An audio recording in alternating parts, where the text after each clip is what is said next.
தமிழன் என்று சொல்லடா தலை நிமிர்ந்து நில்லடா என்று கேப்டன் வழியில் இடைத்தேர்தல் ஈரோட்டில் நடைபெற்று கொண்டிருக்கிறது.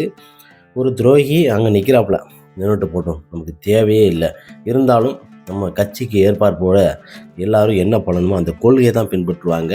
அங்கே எதிர்த்து நின்னா செவிக்க முடியாதுங்கிற ஒரு விஷயம் கிடையாது. எதிர்த்து நின்று அங்கே செவிச்சிருவாங்க.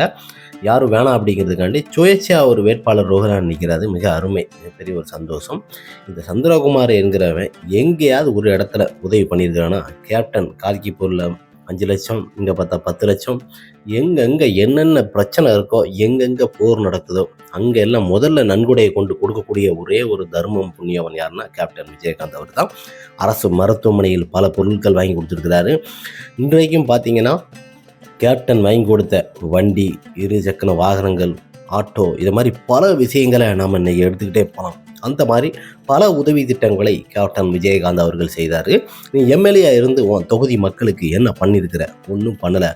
மிஸ்டர் சந்திரகுமார் அவர்களே, நீ அந்த இடத்துல நிற்கிறது பிரச்சனை கிடையாது. இப்போவும் நீ ஓட்டு கேட்க போகிற ஒவ்வொரு இடமும் உன்னோட உடம்புல அந்த பயம் இருக்கும். அந்த பயத்தோடு தான் நீ பின்பற்றி வருகிறாரு. ஏன்னா கையில் எலுமிச்சம்பழமும் கையில் இதுவும் ஒரு பயம். பயம்னா பயம், அப்படி ஒரு பயம்.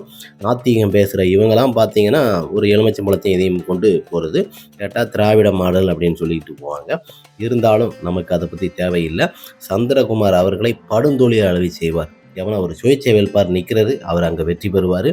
இவனை மாதிரி ஒரு தந்தூரிகள், இவனை மாதிரி ஒரு எச்சப்பொறிக்கைகள் அங்கே தோற்க வேணும்.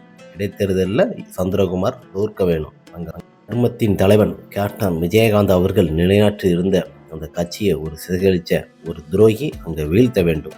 தமிழன் என்று சொல்லடா தலை நிமிர்ந்து நில்லடா கேப்டன்.